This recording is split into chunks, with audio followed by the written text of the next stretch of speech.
Assalamualaikum teman-teman, yuk kita ngobrol lagi santai sejenak tentang kehidupan. Teman-teman, pernah nggak sih kamu merasa tiba-tiba emosi naik? Entah karena masalah di rumah, di jalan, atau scroll sosial media kemudian merasa terpancing. Kadang yang niatnya cuman bercanda, malah jadi debat. Apalagi di era digital seperti ini. Satu klik bisa bikin hati jadi panas ya kan?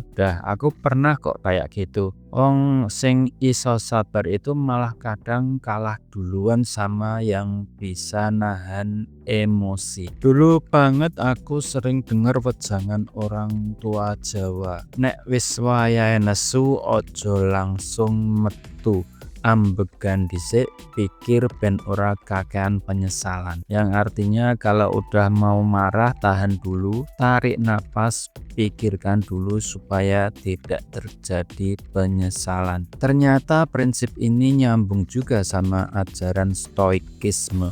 Bahkan disebutkan di Al-Quran dan hadis tentang pentingnya mengendalikan emosi. Dalam Quran surat Ali Imran ayat 134 Allah pernah bilang, dan orang-orang yang menahan amarahnya dan memaafkan kesalahan orang lain, Allah menyukai orang-orang yang berbuat kebaikan. Dan Nabi Muhammad juga bersabda, siapa yang menahan amarah padahal ia mampu melampiaskannya, Allah akan penuhi hatinya dengan kedamaian dan keimanan. Hadis riwayat Bukhari Muslim. Coba deh kita renungi, kita ini bukan robot. Emosi itu anugerah. Rasa marah itu manusiawi banget, tapi keputusan buat ngeluarin atau nahan itu levelnya manusia super loh. Kecil-kecil cabai rawit sama kayak cerita nyata di Lampung. Pernah baca info gara-gara emosi sesaat hidup seseorang rusak selamanya.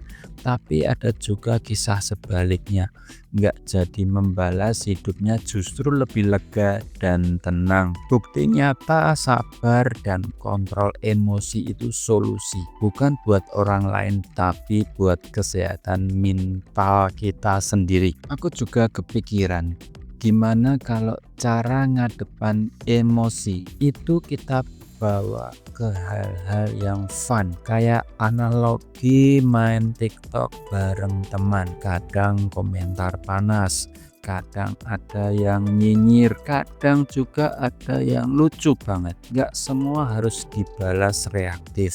Kadang diem sambil nge-like video atau scroll ke konten lain. Itu udah cukup buat selamatin mood kita ya kan. Tips praktisnya nih, pas hati sudah mulai panas, tarik napas dalam-dalam 5 detik. Coba tanya ke diri sendiri, perlu nggak sih aku reaksi kayak gini? Entar malah baper, repot sendiri.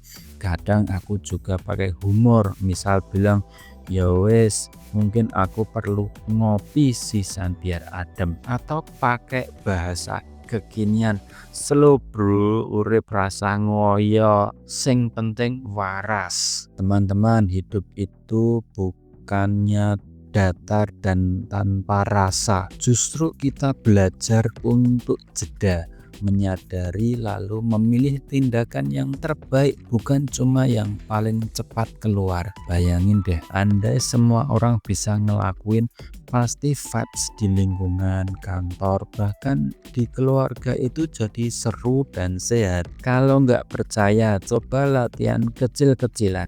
Setiap kali ada masalah, biasakan tulis dulu di jurnal harian. Kadang masalah yang di jurnal itu lebih cepat selesai karena kita jadi refleksi.